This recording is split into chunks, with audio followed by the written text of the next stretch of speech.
Hello and welcome to FC26 here at the Futbin podcast. We are back. We took a little hiatus for the official release of the game, but we are back and we are going to be consistent. Yes, you heard that officially from the gaffer himself. It is an absolute pleasure to welcome you into Futbin and what plans to be a very, very exciting episode. Not only are you joined by myself and the assistant manager, Mr. Matt Foot Trading, but we have got one of Futbin's newest acquisitions joining us. Transfer fee coming through the door. It was a late transfer, but we got him through. Mr. Bateson, how are you? Welcome to Futbin and welcome to the Futbin pod. I feel like I'm getting told off being brought into the manager's office and assistant manager's office. So yeah, I'm excited for this. It's going to be fun. I have not done a podcast in years, so here we are. It's nice to be able to do it. It's nice to be able to do it with you and Futbin as well. Yeah, you did get us up very early for this. Peek behind the curtain, but anything for Bateson. Matt, we're here. FC26 officially out on all platforms. How have you been finding it? I suppose. Yeah, it's been a long time coming, but yeah, it's here finally, and I think it's been received quite well across the board. I think there's still a few people still getting to grips with it. It is a very different game to what we've had in previous years. Doesn't hold your hand quite as much on the defending side. But yeah, no, I've been really enjoying it. So yeah, excited to discuss all things FC26 finally, Rich. Bates, I'll come over to you as well. Obviously, you've had the opportunity to play it a little bit before the rest of us. You're down in London and whatnot. Less first impressions, more impressions of FC26 Ultimate Team, how you've been finding it, and sort of what's your big takeaway so far from, probably a week and a half of the game? So my biggest takeaway at the moment is I absolutely hate Goncalo Ramos. I don't know if any of you guys, some of you may not have played the game yet, some of you will have done, and you will have seen the objective where you've got to score in 100 separate games with a Portuguese player, and on my road to glory, unfortunately don't have Ronaldo, unfortunately don't have Rafael Leao. So yeah, I've been grinding squad battles, live events with Goncalo Ramos. He's the highest scoring player in my club, and I will never be using him again. So yeah, a long grind at the start, but I feel refreshed now. Before we jump into the deeper details of live content, SBCs, players, and everything Ultimate Team, I saw a little live stream that popped up from one Matt Foot Trading about a week ago. Are we back, Matt? Are we part-time, full-time? Let's say part-time for now, but, Team of the Year Pack project, the old spreadsheet might be coming back. Get the hashtag going, boys. But, yeah. The game seems pretty strong this year. Might get on the old pack-saving grind. Who knows, Rich? Can we officially confirm? Can we confirm Team of the Year Pack project is back? It might be Comunicado Oficial. Hashtag Team of the Year Pack project, Rich. It is back. It is back. Okay, there we go. Put it in your diaries. And a little a rumour that I heard, not only Team of the Year Pack project is back, but also that someone in this call had Zlatan Ibrahimovic. And I know it's not me. Yeah, well, I loaded up a draft, and I got Ibrahimovic, and I thought he's quite nice. So me thought I might treat myself to him, and haven't built a super team because I've been asked about that yet. But he is there. He's on the bench. He was in my final team for the Gauntlet yesterday, and he is him. Yeah, he is him. Whether he takes the pole position for my R9 love, which has been about 5 years now, or however long he's been in the game, yeah, that's going to be time will tell with that one. How does it actually feel in game? Obviously, I'm sure a lot of people intrigued to a quick Bateson Zlatan review. How is he? He's tall. He's strong. He's sluggish off the sprint. But he's magic. He's finishing his 10 out of 10. His skills are unreal. I am slightly annoyed he doesn't have the trickster play style. I don't know how he's avoided getting that, but if he had that, he would be the best striker in the game. But I have played with R9 in a draft. Pieface remembers that. And yeah, I think R9's clear for now, but it's nice to be playing with the new icons. Just out of interest, what did you actually pay for him? How much was he? He was 6.5. And I have checked Futbin yesterday, and I do know that I am losing money. There was a point where he went to 7.5, and I was like, should I get rid? And I was like, no, the full release is coming out. He'll go up. I'm not Matt Foot trading. Very, very quickly before we jump, because I want to ask you. You talked about your squad there. I want to get onto that. Obviously, the pre-order icons all came out for all of us, but since last recording, we've not talked about who we got. Matt, who did you get? I was very happy with mine. I got the Korean icon, Cha Bum Kun.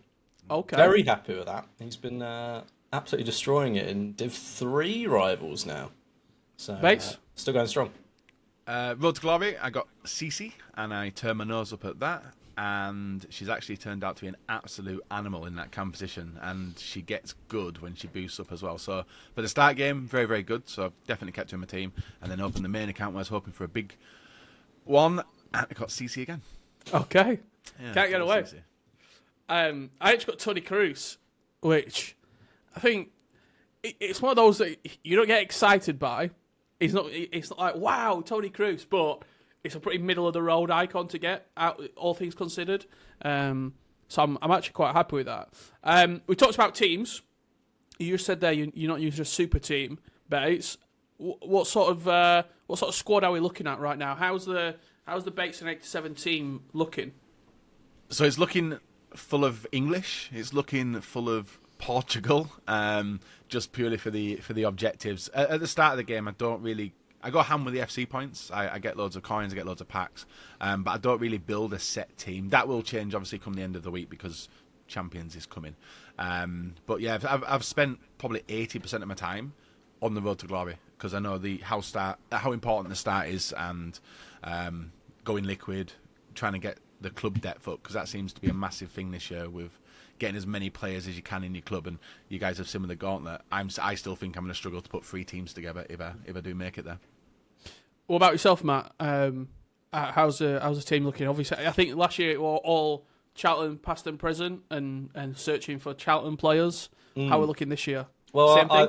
I've started the probably quite stupid undertaking of trying to pack every Charlton player first owner, and there's 21 silvers, Rich. It's not going great. I've opened about 2,500 of the bronze upgrades, and I've packed not even a third of the silvers. So that's not going great. But no, the rest of the teams are first owner, so we're doing okay. We've done quite a few gold upgrades. Gauntlet was actually easier than expected to field 3 good teams. It's a lot of players, actually. You say 3 teams, you don't think it's that much, but you go through the club and it's like, there's always a few positions that you're struggling with. So interesting. We will get onto Gauntlet very soon, and we'll be giving some Gauntlet top tips, because I had one, but we'll save that for a little while. I think team-wise for me, it's sort of just what I've packed first owner, but I have to say my star player so far has been Pajor, the Barcelona women's striker.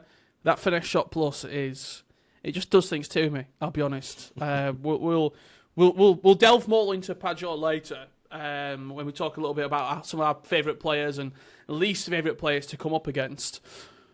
Live content. There's been quite a decent amount of stuff coming out, so we're going to bring a new game. FC 26, new season of the pod. It's time for some new games. It's going to be, believe it or not, it's a great name. Hot or Not. Wow, who'd have thought it? Who would have thought it? It's groundbreaking, that, Rich. Thank you. And this week, our contestant is Bateson. Sorry, Matt. I don't think you're ever going to be the contestant on this. I'm all good.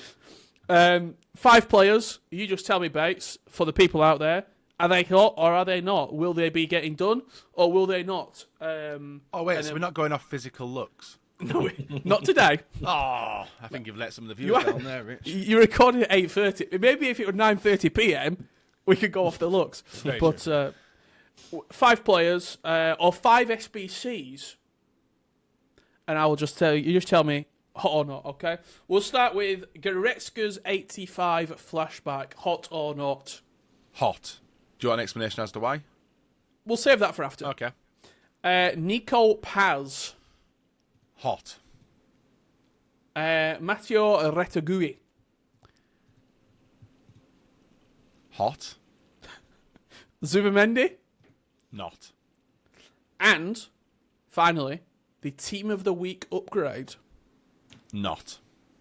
Okay, so 3 SBCs there to complete. Retegui, Paz, and Goretzka. Matt, we'll come to you now. Let's deep dive into those. Goretzka first. First flashback of the year. They usually go pretty heavy with the first flashback. Like it's usually someone worth using. 6 squads without us having a look at him. What do we think? It's pricey, I'll be honest. I know there's obviously a big need for a wider club this year, and Goretzka certainly fits in well with the German Bundesliga links. But 80k release week, 6 squads, that's a lot of fodder to be submitting. Even if you were to put, you could probably complete most of Zubimendi with that as well. That's the sort of comparison. Nico Paz coming in at less than half of that, so you could, compare those and see where that's worth it. But yeah, incisive, relentless. It's not bad. He's got good play styles. Yeah. I don't know if 80k necessarily. If it was maybe like 40 to 50, absolutely. No playstyle plus. Obviously, still very early on for that, but yeah, I think he's definitely someone, and I've been using this whenever I've packed someone that's not top tier, straight into a Gauntlet team, isn't he? He's that super sort of second or third team centre mid. I think my problem with him, I don't necessarily know where I want to play him if I was to complete him, because there's a lot of formations this year. It seems like DMs are quite strong, having 1 or 2 central defensive midfielders, whether it's a 4-2-3-1, a 4-2-1-3, a variation of maybe a 4-4-2. I don't necessarily think he's a great CDM with the defensive stats that we're looking at. Going forward, do I want to play him as a cam? No. So then you sort of have to play him in a formation with a central midfielder. So is he better than the centre mids that are available for 80,000 coins? In my opinion, I don't think he is. But are we already looking, Bateson, at potentially Evo potential? Like, is this one of those?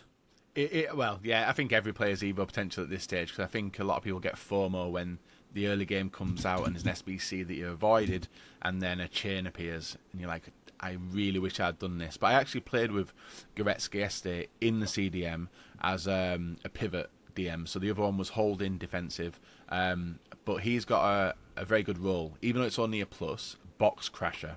I don't know if any of you have played with any box crashers yet, but it offers a lot going forward, and with the size of him being 6 foot, is he 6'2"?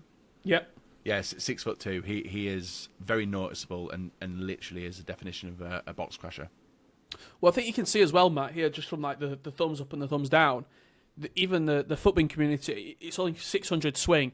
People aren't necessarily sure on whether to go or whether to not, and I think this is one of those.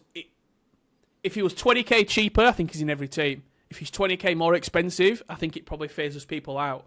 So this to me is pretty perfect, to be honest. Like, it should be an SBC that people think, oh, I'm tempted, but I'm not quite sure. He does have a few days left on him. I think our opinion, from what I can gather here, we're saying, go for it. Could I also ask whoever's controlling that to do something?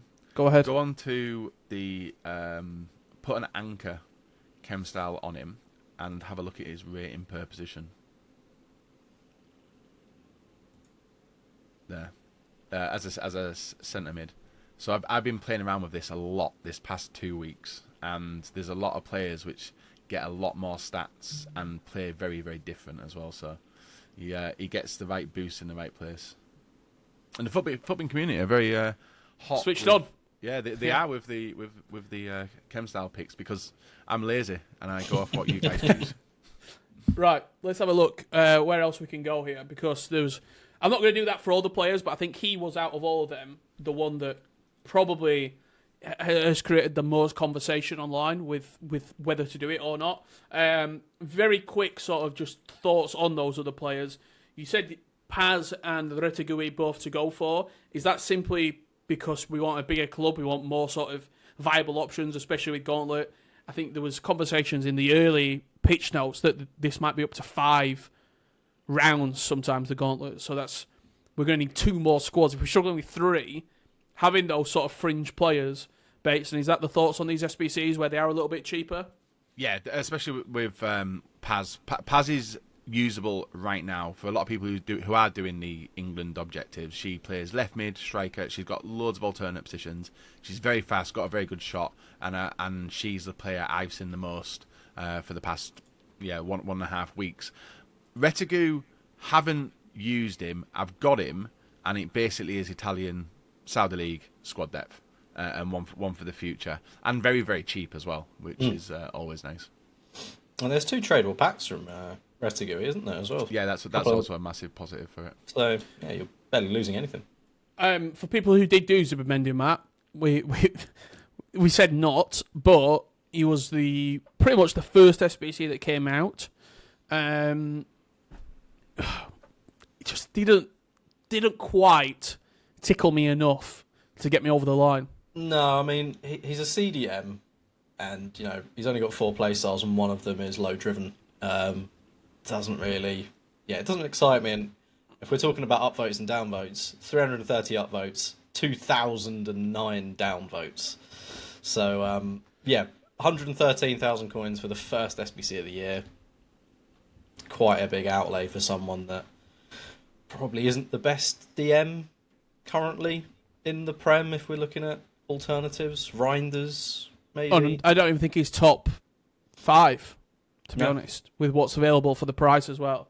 It's a good sort of talking point to move on to. Obviously, we've had about a week's worth of data now from SBCs that are going to be coming out, and from the content that has been delivered to us, even with the Centurions promo, with the amount of players who got the Playstyle Plus, but it wasn't necessarily different to what their original item was. Very minimal upgrades across the board, really. Is this how we expect things to go? Obviously, there's been a lot of talk about the power curve. That seems like the buzzword at the moment in the FC community. But this seems like there was talk about, when we saw the 100k packs out, people threw arms in the air and said, what are we doing? But now I think this is how we sort of see things being managed, Matt. Yeah, definitely. I think what was really good with the Cornerstones promo is that at the top end, that Valverde, for example, some of the stats didn't even get an upgrade. It was a +3 to his card stats in total, wasn't it? But the Playstyle Plus switched from Relentless to Long Ball. So I do like that idea of, for some of these early promos, instead of going up, go sideways and say, look, we're going to change Playstyle Plus, give minimal stat upgrades, and it's just an alternative way now of using that Valverde. So it looks good. I think we will start seeing, I don't think necessarily for Cornerstones, but certainly, future promos will start seeing a few more cards. Not only get Playstyle Plus, but start getting a lot more +1s, +2s. But first impressions are pretty good, I would say. Right, let's chat Gauntlet. It came out as of recording this week. I've played one game in it so far. I won very comfortably. I played it last night. Thoughts on Gauntlet as a whole, Bates? Obviously, you saw it a little bit earlier in conversation. Now we're seeing it in action. What's your opinion on it and how we're taking it?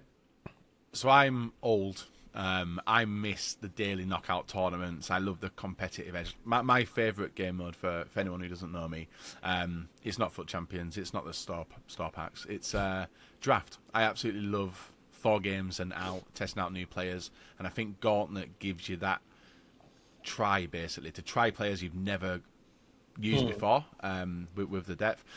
Initial thoughts, very sweaty. I used to have hair like you yesterday, Rich. And I woke up this morning and it's all gone. Mine's not there for much longer, don't worry. Yeah, but first game, easy. Second game, come up against a full loan team, so you can use loans in it for you guys which haven't tried it yet.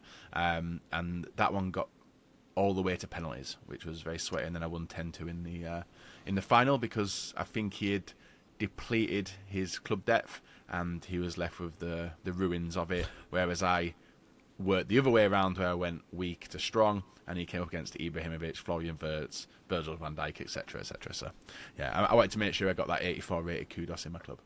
Do we? I don't know the answer to this question. We might need producer Kieran to do some work on the back end. Do we know if it's skill-based matchmaking, the Gauntlet? Do we know how it works, each individual match? Is it off record? Is it off, if you win a game, you play against someone else who won a game? It's round-based, yeah. Okay. Yeah. That's 100%, yeah? Yeah. It's the same as the... It's the same as the... Yeah, there was like qualifiers and things last week for the early access tournament, and then that goes into the finals, and so it's basically like draft. Okay. But from the sheer amount of people who are playing, it could be huge discrepancies. Like, you could win 2 and then play against someone who's got a bronze team because they've got no one left. Yeah, exactly. And how did you find it, Matt? Yeah, no, I was going to say, I didn't find it that sweaty, really. I had first 2 games were the 3-0 and a 2-0 rage quit within the first 10 minutes, and then the last game I won 17-1. So, I conceded. So, there's some... But, yeah, it was one of those that you mentioned, Bates. It was like, first 2, I went with my weaker teams and then left the big boys until the last one, and the guy had like a silver team. So, it was one of those where... Yeah, you see the lineup and you think, "Oh, this could be fun." So, yeah. Is there, for people who maybe are not on the game yet, or they're a little bit apprehensive potentially to get onto Gauntlet, what sort of tips would you give people? I mean, I went in first game because I wanted to win that first match with my main team, but I changed a couple of the positions, especially off the bench, to bring in worse players, so then I could change things around.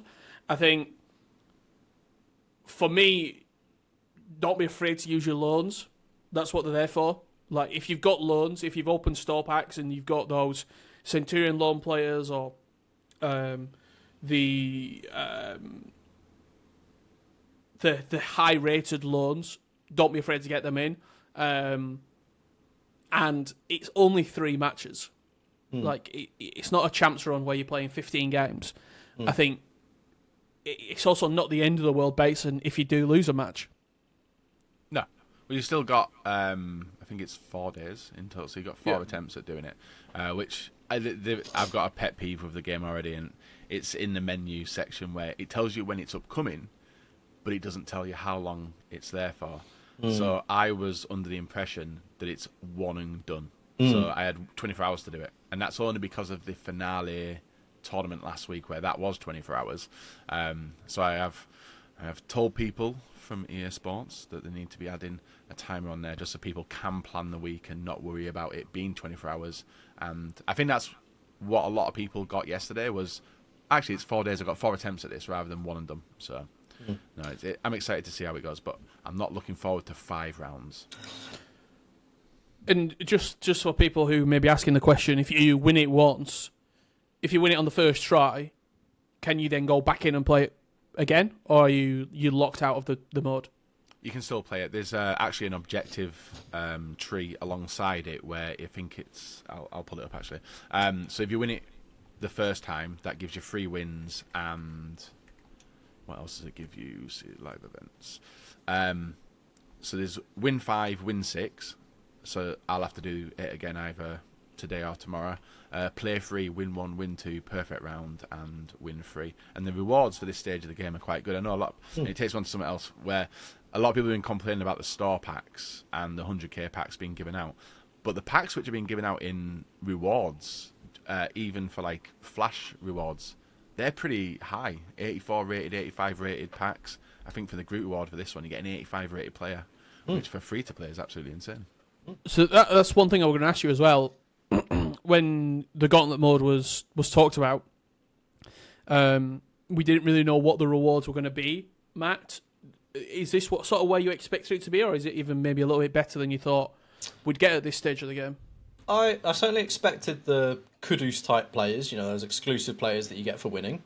Absolutely. I'm, as you say, Bates, quite surprised by the level of packs. It's pretty good for, launch week, effectively, that we're getting, almost a guaranteed walkout pack for getting the whole thing completed. Obviously, yes, you do have to get a perfect round in there, so I think it's well weighted for the challenge of it. But first impressions, really, really strong. One thing I will say, though, and I'm only saying this because a few people that I play clubs with made this same mistake, make sure you take all of your bench players out because they also count in the squad restrictions.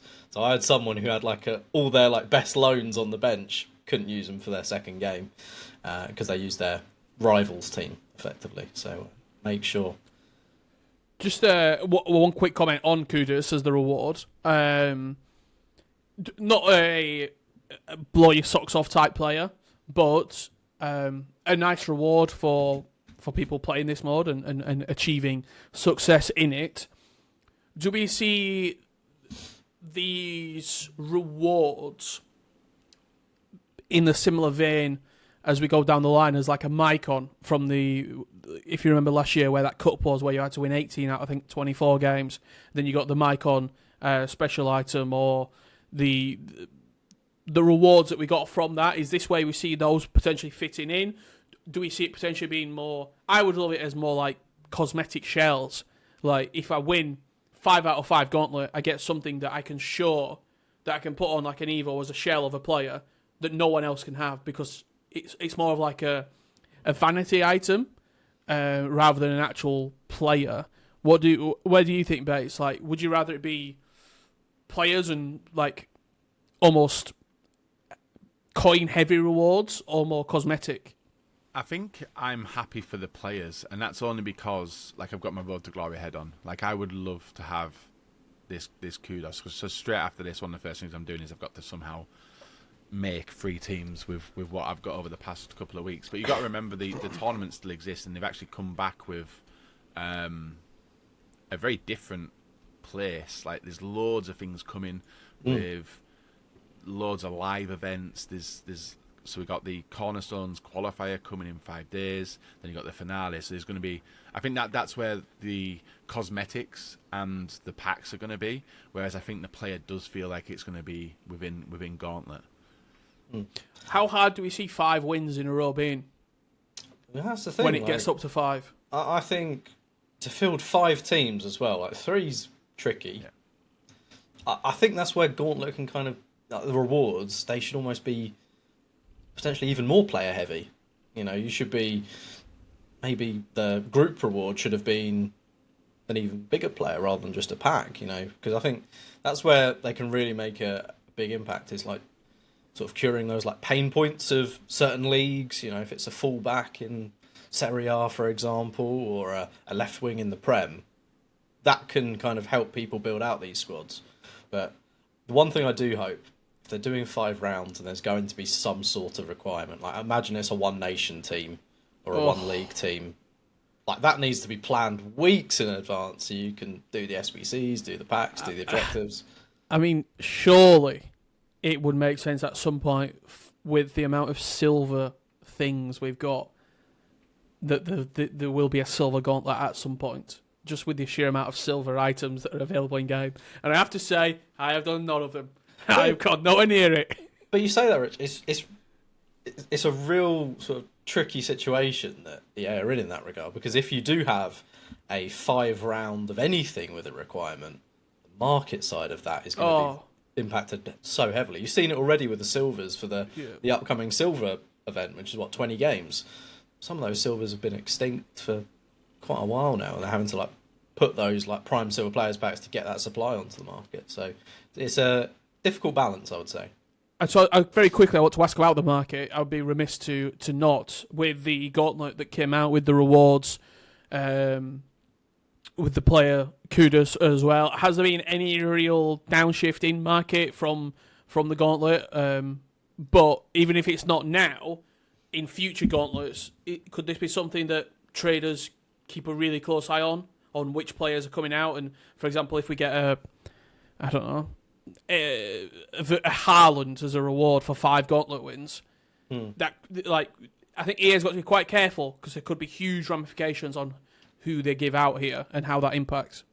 Yeah, I mean, I think this one is okay. We've obviously known about it since launch via the pitch notes and things like that, and obviously no requirements doesn't really shift things too much. You're quite right, Rich. Yeah, anything with a requirement that is released, whether it's live events, Gauntlet, will have an impact. In terms of market generally, a lot of stuff just going down as people, built their starter teams. Prime example would be like a Marmouche. Day one, he was 85k, and now he's sitting around sort of 28k. We called it on the pod a few weeks back, sort of Premier League and how that would react when people building their starter teams. And yeah, I think you'll start seeing a bit more of the same trend. Some of the top tier players starting to go up. I know it's like Bonmati, players like that game starting to get really, really popular as people sort of discover the meta, aren't they? So yeah. Let's move on. Foot champs, Bates. It's right around the corner. Who's 3 players that the viewer out there could and should be looking at picking up for their team for the upcoming champs this week with the marketing play as well? Like who should we be looking at as top 3 players? I'm going to work off position, so I'm going to go Okay. 1 striker, 1 midfielder, and 1 defender. So the striker Perfect. is who Matt mentioned. I'm going to go with Marmouche. He's one player which I absolutely hate playing against. For some reason, he reminds me of the old Barber. The ball bounces back to him, and he's clinical at finishing. Orpina, she's also very good. Defender, I'm going to go with Tio Hernandez. For some reason, I thought with him going to the Saudi, we wouldn't see much of him. Nope, I was incorrect to still see him in every high-ranked team. And midfielder, I think it's Tonali. Okay. I'm liking Tonali. Yeah, it gives a bit of both. Yeah. Do you know what? I've not played against Tonali a lot, being completely honest. I've not run across him, but I can imagine with the item that he's got. I mean, we talked about Zubimendi earlier. There's no reason to do Zubimendi when you've got players like Tonali and Reinders in the Premier League. We're not even talking about players like Rodri and Declan Rice, who are even higher rated than that. We'll chat very, very briefly gameplay. Obviously, with champs coming up, what sort of things? How could we advise people coming up? Obviously, you said I think you're in Div 3, Matt. So you playing very well at the moment. What's some piece of advice you could give? Some key information to people. Oh, that's a tricky one. I don't just want to say get good defensively, but like it is such a. Honestly, you need to just switch on this year. It feels like in previous years, people have an attack. You kind of just sit back and you don't really care too much. You might do a little bit of player switching here, but a lot of it you just leave to the AI. This year, I feel like I'm more locked in defensively than I am going forward. I'm there like fully focusing on like, okay, where's that player running? Making sure to left stick switch or right stick switch and track the runners. And yeah, I think you can't dive in this year. You can't really be super aggressive with your centre backs. I made that mistake very early on, trying to do what I did in previous years. I do feel like formations with either 3 centre midfielders or 2 DMs pretty much a must to kind of screen that back line. Yeah, I think most of my advice would be defensively. Try and perfect that right stick switch in this week. Don't ball your centre backs out. And yeah, focus on formations with 3 centre mids or at least a couple of DMs. Bates? Don't whip the corners in. Do them short. Yeah. That's been my biggest takeaway. Every time I'm like, oh, you know what, game's comfortable. Let's just whip the ball in from a corner, counter-attack, concede straight, like instantly. And even going short, don't get tackled for about 5 seconds and go all the way back and restart. So yeah. The amount of corners I concede, by the way, from someone playing it short, they then dribble a little bit, play a driven pass into the box, pass one more time, and then just have an instant shot. I'm like, there has to be a way to defend this because I've conceded so many goals. Also, kickoff as well. Like I feel like I concede a lot of kickoff goals. People just get it and then just sprint at me, and my team just parts. Yeah. Like, what formations are we running at the moment? What are the favourites? I was enjoying a 4-3-3, the third variation with the 2 DMs and 1 centre mid, but I didn't feel like I had enough going forward. So I'm in a 4-2-3-1 with the left mid, right mid at the moment. Yeah, I'm the same as you, Rich, with that one. I've met a new friend last year, Ben ACR7, German professional player who's now the management of the German international esports team. So I did say that I'm going to mould off him, and I believe he's still in the 4-2-3-1. But yeah, I'm just doing everything he does. Might not help me, but he's giving me tips to go along with it. So I was watching him this morning. He was doing this dodgy corner. So hopefully I do find out how to do that today. Do you know? I've got a fact about Benicio 7 actually. Do you know the German cross where you play it wide, run into the box? That was him. That's why it's called the German cross. And that's why he's my friend. He's. I did some gameplay testing with him in Vancouver early on this year, and he's very proud when he goes into Vancouver studios because EA referred to it as the German cross, and he's sat there going, "Guys, that was me." He's really happy about the fact he did it. But yeah, a lot of things he did like break the game for the casual user. But it is nice to see that he is trying to help fix it rather than just exploit it, which is obviously what a professional player does in it. You break the game, try and find the easiest way to win, and that's how you make your money. But he's taken that step back. He's a coach now, but he is helping EA to try and fix a lot of issues which he created, the sausage. Formation wise, Matt, what about yourself? 4-3-1-2. A little bit of a narrow. Okay. So I know a lot of people have been running 4-1-2-1-2 narrow, but I don't know, 4-3-1-2 with wide centre mids. I score more with my wide centre mids than I do with my strikers in that. Do you not miss like having wide players though? I feel like the wings are just so easy to attack this year. Do you know what? I think because I've always loved a narrow, sort of back in like the FIFA 18, 19, 20 days. I was always a 4-1-2-1-2 quick tiki-taka kind of player, and like this year you can do it again. You know, it's been a few years since you can play like that. So I'm trying as much as I can to avoid wing play a little bit and just go through the middle, bit of left stick, quick passing, nothing too flashy really. So yeah. Speaking of flashy, you talked about your team earlier, Bates, and that you're on the RTG, you're running a lot of Portuguese, English players. What's the plan on the main account? Because this is what I want to know. Firstly, can we get how many FP did we actually load up? How many FC points did we put on? So I think we had around 600,000. Okay. We're currently sat at 593,000. So I presume that I've probably loaded up daily since the start of the game. Yeah.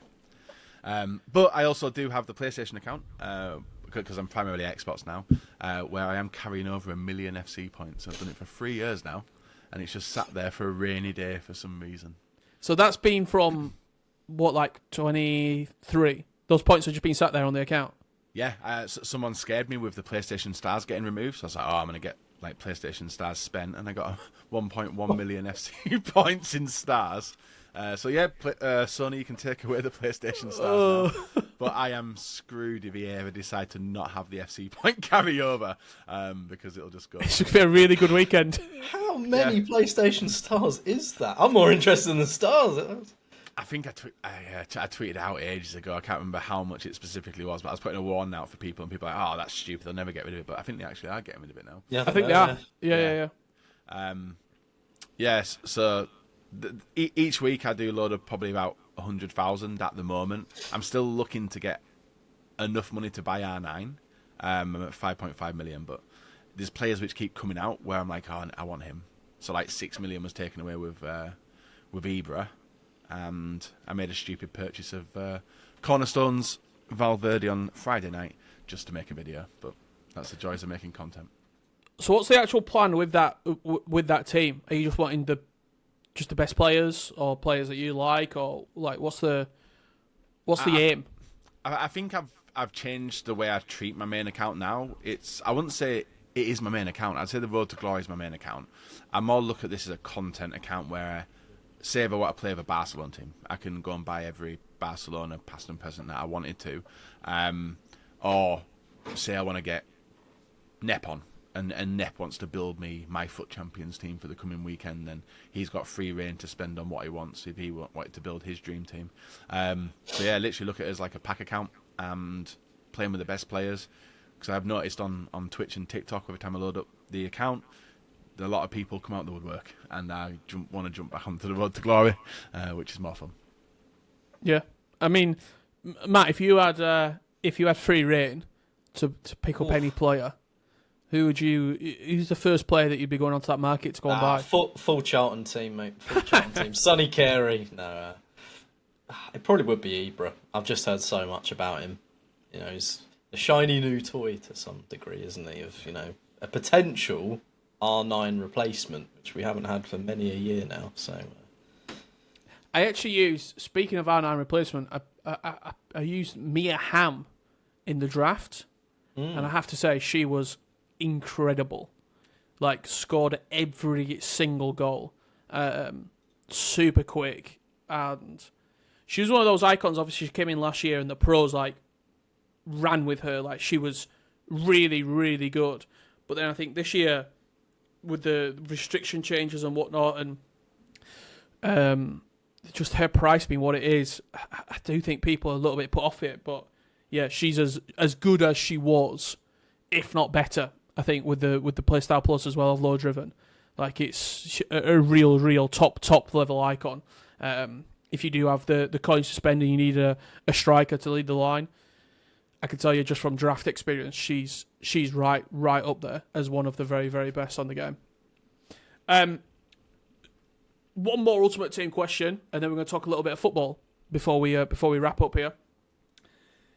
Underrated players that we've used so far this year. I know we talked about some of the players that you told people to buy, Bates, but if they can't afford a Tonali or Theo Hernandez, is there anyone that we've maybe under 10k that we've used so far that we could go out and recommend to people? I mean, I'll start. I used Kolo Muani. I'm not sure his price at the moment, but he was very, very good when I was playing with him in the early days. There's a centre-back, a Spanish centre-back called Vivian, 84 rated, who is unbelievable. Like, he was really, really good when I was using him. And another Spanish player, I think they might play for the same team, central midfielder but can play cam, called Sanset, 84 rated, who is also really quite good if you're looking for those cheaper players.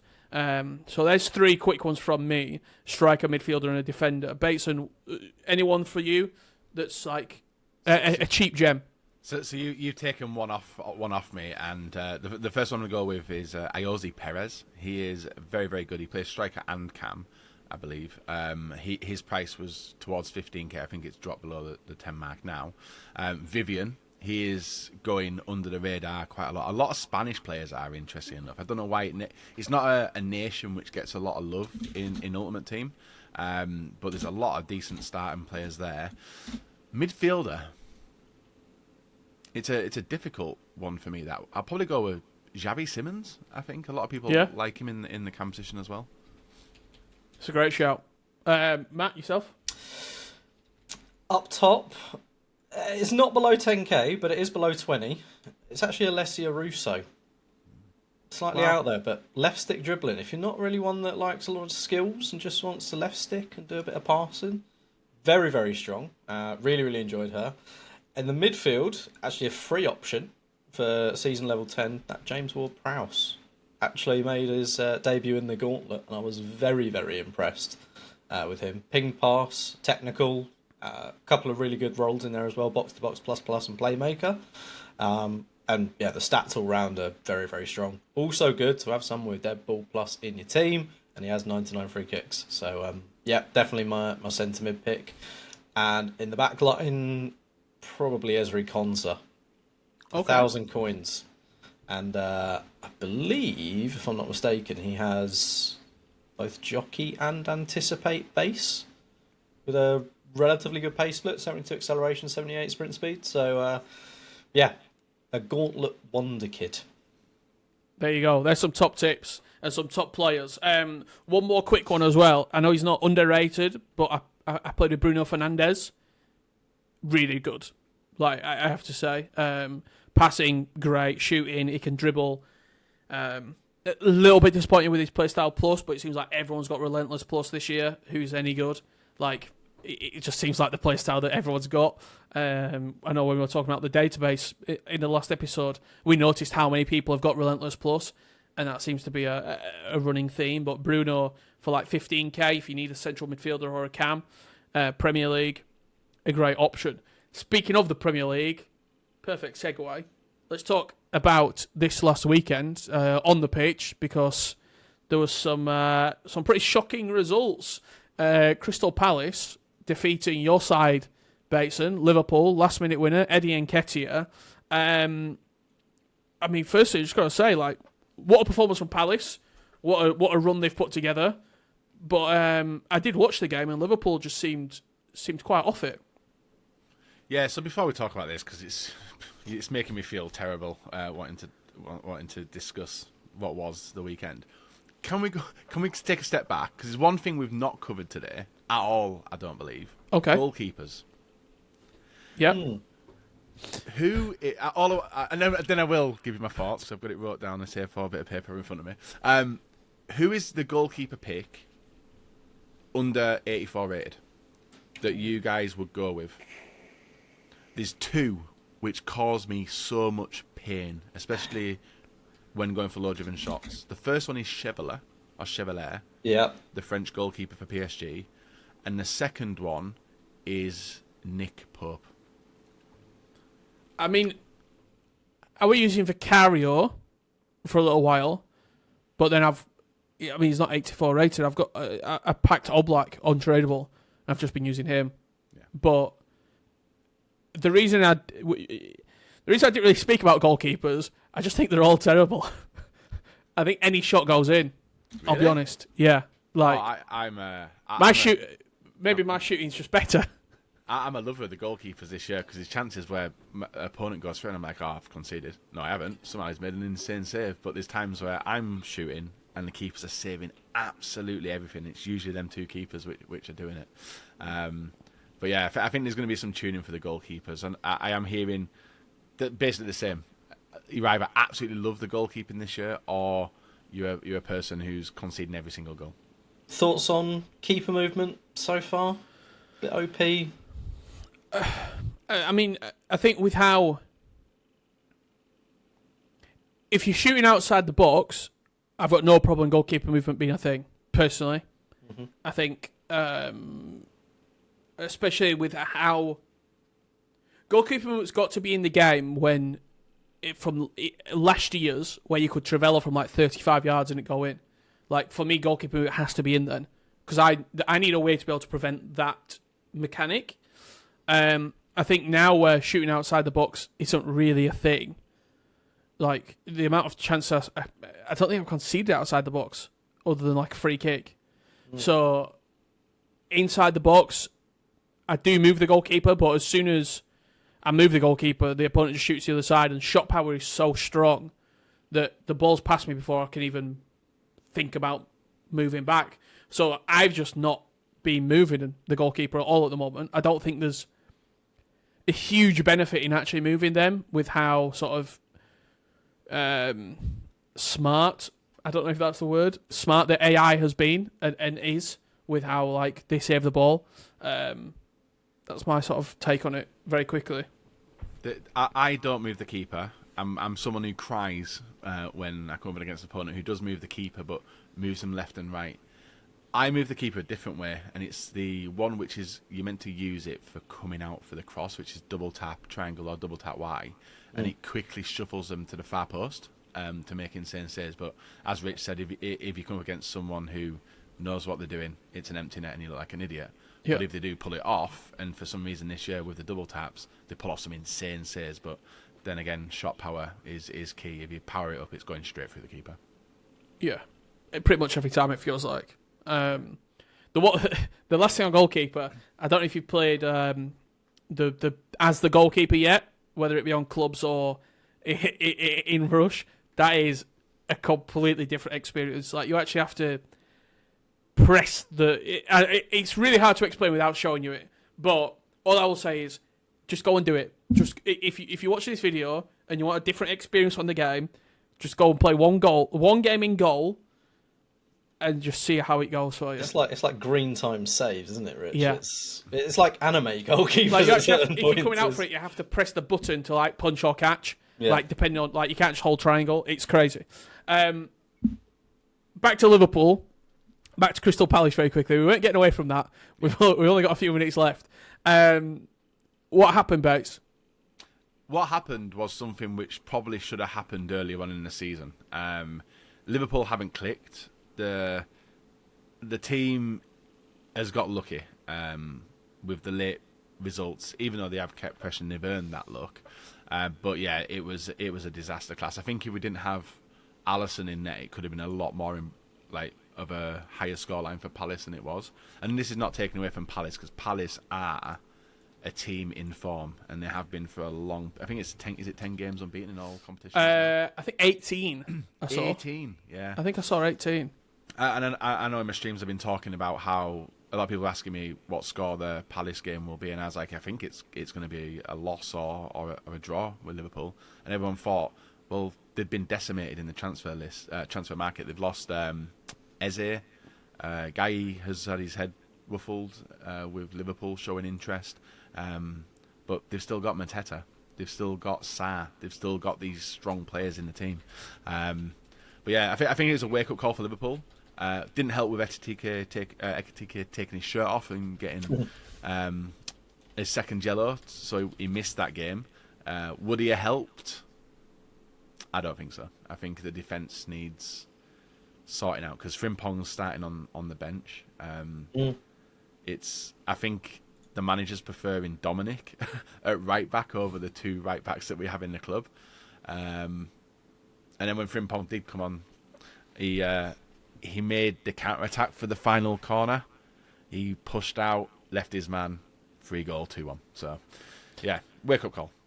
It's not quite happened for Frimpong yet, has it, at Liverpool?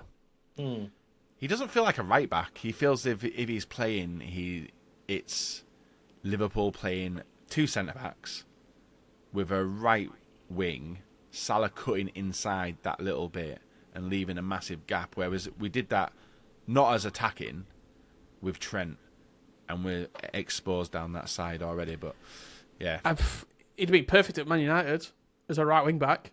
I think everyone would be. We could probably do a job. yeah, I can spend hours talking about United. I love it. It's hate watch for 10 years. Just on the Premier League very quickly before we wrap up. Obviously, the Liverpool Palace result was the big one. Arsenal got a late winner through Gabriel up at St James's Park. I'm thinking team of the weeks wise for this upcoming week from that Premier League week of results. Haaland got 2 goals, and I think he got credited an assist as well. I don't think that'll be enough for a team of the week, personally. I mean, when you look at his expectation, it feels like hat-trick or nothing, really, or at least like a dominant result. I think both of his goals came 90 plus 2, 90 plus 4 against Burnley at home. I would imagine some sort of Sunderland presence, you would think, in the team of the week this week with how good they've been doing. But other than that, Matt, I don't think there's probably too many Premier League performances. Maybe Nketiah, late winner, could get it.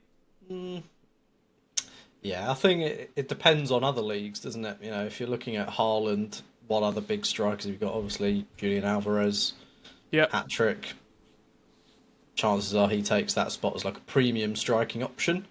Yeah, I don't think there'll be too many, really. Maybe someone from Palace. No, I mean, Mark Gay assist. Could be. Didn't keep clean sheet though, and I know quite stringent on the clean sheet. But let us know down below who you support, and is there any? Have you had a team of the week from your club yet? Let us know. I personally haven't. Will there be a Barnsley team of the week this year? Probably not, but we can hope. Charlton have a shot. James Bree, goal and an assist. Technically a right back as well. And a clean sheet. We'll revisit this next week. You never know. We'll revisit this next week. Bateson, thank you for joining us. It's been an absolute pleasure. I'm sure everybody knows where they can find you. But if they are a brand new watcher and they've never seen you before, where can people go and find a little bit more Bateson in their life? In the store section on FC26. No, on Twitch, on YouTube, TikTok, Instagram, Facebook, everywhere. It's just Bateson87, as simple as that. So if you do like your pack content, check out the videos. If you like a bit of gameplay, I do that as well on Twitch and Road to Glory, where I spend the majority of my time. Perfect. Thank you so much for joining us. I'm sure it won't be the last time, but great to get the debut out the way on the Futbin pod. Matt, a pleasure as always. We will be back next week for another episode where we have got Cornerstones Team 2 right around the corner, which we'll be reviewing. Hopefully another week of the Gauntlet where we can maybe see another squad and everything else in between. Thank you for joining us. Make sure you hit that like button and subscribe down below so you never miss an episode of the Futbin pod. See you next week.